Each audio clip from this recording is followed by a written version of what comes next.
gitu. Jadi yang namanya cryptocurrency tidak harus blockchain gitu. Karena sekarang itu ada satu lagi namanya DAG. DAG itu banyak.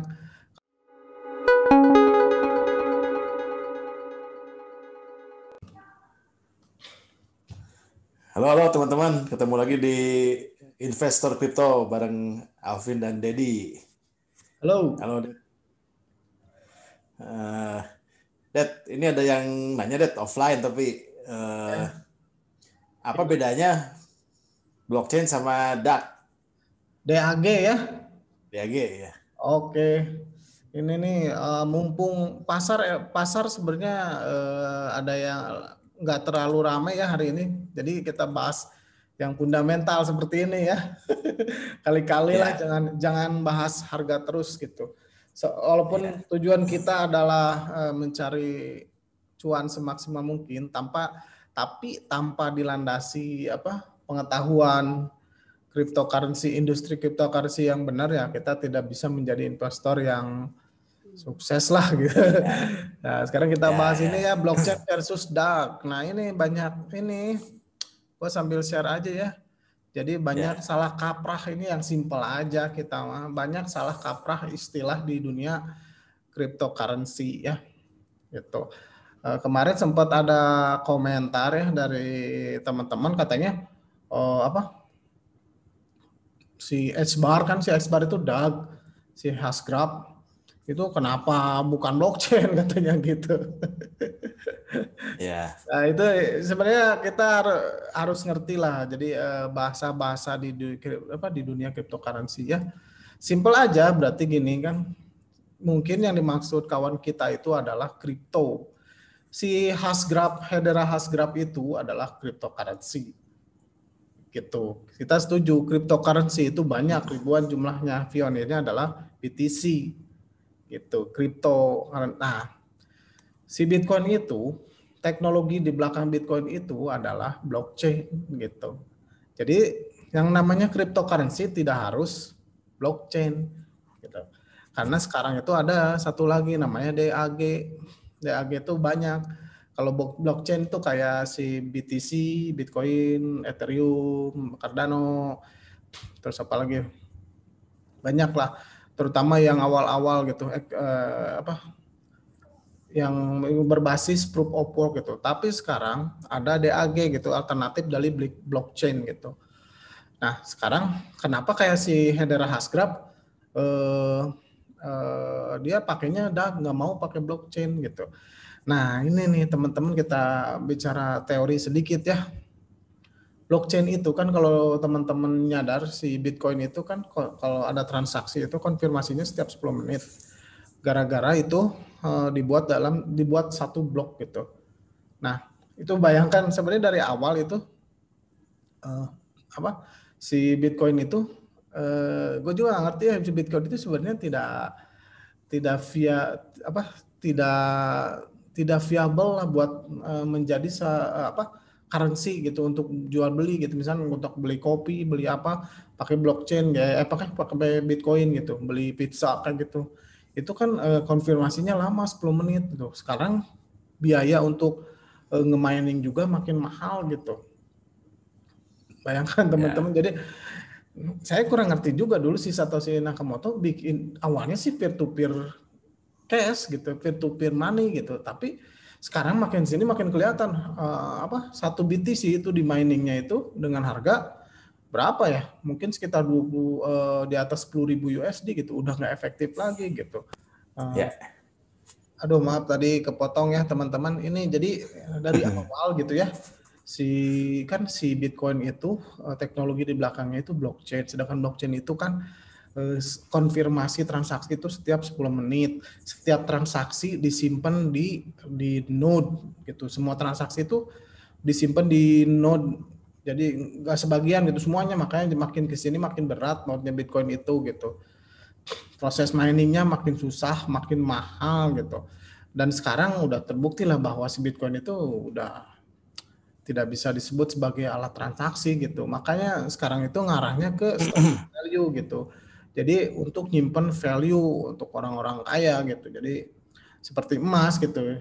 udah mirip seperti emas, sebenarnya udah tidak mirip seperti duit. Kalau udah duit udah nggak efektif gitu.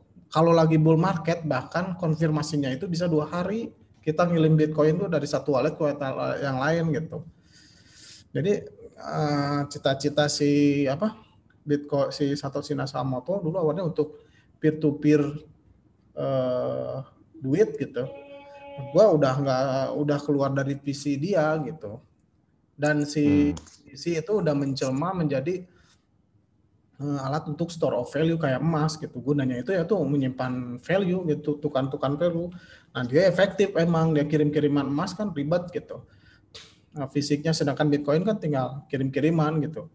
Kadang kan untuk mengirimkan duit misalnya 1 triliun kan nggak perlu cepat-cepat gitu. Kalau cuma transfer value doang. Nah, itu si blockchain itu kelemahannya itu gitu. Si blockchain yang versi Bitcoin ya, yang proof of work gitu, diperbaiki sama Ethereum gitu. Ethereum masih bermasalah juga. Pertama, fee-nya gede. Kedua, scalability-nya dia lambat gitu. Nah, kayaknya nih ada sebab, tapi si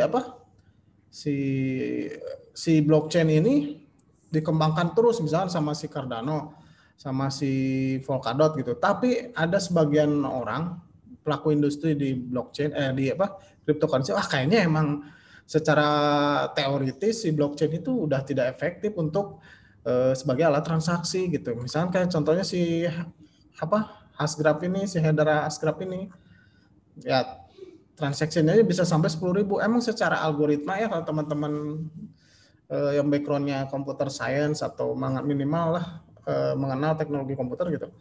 Secara teori juga emang si Hashgraph ini kan menggunakan DAG. DAG itu emang bukan blockchain tapi dia di cryptocurrency, emang dia bisa cepat kayak gini gitu. Berarti nggak distributed jadinya? Gimana? Jadi dia nggak distributed. Nah makanya di sini nih ada DAG vs blockchain kah. Kalau bicara masalah distributed yang bagus ya blockchain kan semua data transaksi disimpan di node gitu. Sedangkan si DAG itu enggak. Si DAG itu tidak menyimpan transaksi di seluruh node, enggak. Makanya dia cepat gitu. Jadi kelebihan si DAG itu cepat, biayanya murah karena dia yang terlibat dalam transaksi tidak semua node gitu. Nah cuman kelemahannya itu ini kalau transaksinya tuh volumenya dikit, dia rentan security-nya gitu. Kalau teman-teman kenal istilah 51% attack, nah ini bahaya dia, makanya dia ada unsur centralized-nya si DAG itu gitu. Itu kelemahannya kelebihannya dia cepat, biayanya murah gitu.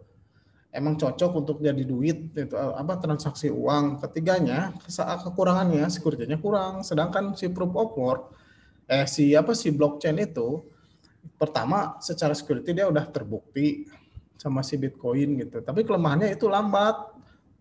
Kayak si ini tuh si Ethereum aja baru berapa? Cuman 12 TPS gitu. Walaupun diperbaiki sama Cardano misalkan. Ya mungkin aja si Cardano itu bisa membuat konsensus algoritma yang lebih cepat katanya sih dia. Jadi dia tetap blockchain, teknologi blockchain tapi proof of stake tapi dia bisa cepat gitu dengan hidranya itu gitu. Nah, ini banyak sih.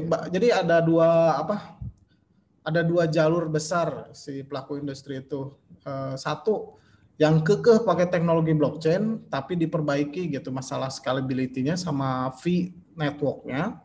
Ada yang udah kayaknya nggak percaya, udahlah ganti aja gitu. Jangan pakai blockchain, nggak cocok blockchain itu buat transaksi kayak duit gitu. Contohnya si Hbar, si ini Hedera, si Digibyte gitu, kayak si apa lagi, Koti, kayak IOTA. Nah itu udah pakai DAG gitu. Dia dengan versi masing-masing gitu. Kayak si Hedera Hbar ini kan Hashgraph, si IOTA Tangle gitu. Si Digibyte apa gitu, ada satu lagi. Jadi sekarang tuh ada kayak dua teknologi yang dipakai di cryptocurrency yaitu DAG sama blockchain gitu. Kelemahan si DAG itu blockchain itu lambat. TPS-nya seperti ini. Nah, kalau kelebihan sidak cepat gitu. Kan kayak si Visa itu 50.000 transaction per second. Nah, kita si blockchain nggak akan bisa ngalahin si uh, Visa gitu, nggak akan. Jadi susah mass adoptionnya susah gitu. Makanya ada sebagian orang yang pakai DAG ini. Tapi kelemahan DAG itu dia harus sedikit centralized, soalnya dengan volume transaksi yang kecil dia secara security kurang gitu. Jadi beda sih. Yang paling bagus ya menurut saya project-project yang misalkan pakai blockchain gitu, tapi secara scalability bisa cepat gitu. Itu banyak sih yang menjanjikan, itu salah satunya si Cardano gitu. Ada satu lagi dari sisi Favorit ini. iya, projectnya itu salah satunya kenapa gua favorit si Cardano, ya itu dia itu gua senang blockchain gitu. Gua nggak suka DAG soalnya DAG itu baru kan gitu. Kalau blockchain udah terbukti gitu. Nah, permasalahan fee sama cepatnya udah di solve sama si Cardano, salah satunya ya, bukan hanya Cardano, mungkin Ethereum juga ntar bakal solve yang versi 2 Serenity gitu. Atau si Binance juga, nggak hanya Cardano gitu. Satu lagi ini yang kiblatnya DAG tapi security-nya yang mantap juga gitu. Itu sih. Jadi teman-teman sedikit tahu lah gitu tentang teknologi di balik cryptocurrency, bahwa ada dua jenis, ada DAG, ada blockchain. Nah, itu dua-duanya cryptocurrency, jangan sampai ketukar gitu aja sih. Kalau si Bitcoin itu masih dikembangin sih? Masih. Tapi kan Masih secara juga. teknologi dasarnya tetap blockchain. Dia nggak, kalau bicara cryptocurrency kan ada beberapa teknologi yang tidak bisa diganti. Itu kayak semacam apa ya? Kalau Indonesia itu kayak Pancasila lah, kayak gitu. Kayak dasar teknologinya nggak akan diganti, tapi pengembangannya ada kayak Lightning Network kayak gitu-gitu. Tetap dikembangin teman kan, dikembanginnya sama komunitas. Nah, itu kalau si DAG itu biasanya perusahaan banget, contohnya si Hbar, si Koti gitu, dia perusahaan banget. Kayak mirip XRP juga deh kayaknya. Mirip XRP gitu. Bedanya tuh ada dua kiblat gitulah. Nah, di tengah-tengahnya si Cardano itu. Jadi Balik lagi ya. open source-nya juga dapat gitu. Company-nya juga dapat gitu. Ya, gua mah ngefans aja. Jadi gitu ya, teman-teman, jangan ketukar apa si Hedera Hasgraph itu blockchain, bukan. Dia itu menggunakan DAG tapi dia cryptocurrency gitu. Sama cryptocurrency. Dia sama decentralized gitu. Cuman kelemahannya kurang decentralized dibandingkan dengan cryptocurrency yang berbasis blockchain seperti Bitcoin, Ethereum, Cardano dan lain-lain gitu. Oke. Itu pelajaran hari ini ya.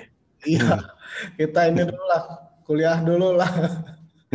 Market nggak terlalu heboh juga kan, walaupun ada yang naik-naik gitu, tapi kayaknya nggak signifikan sih menurut gua.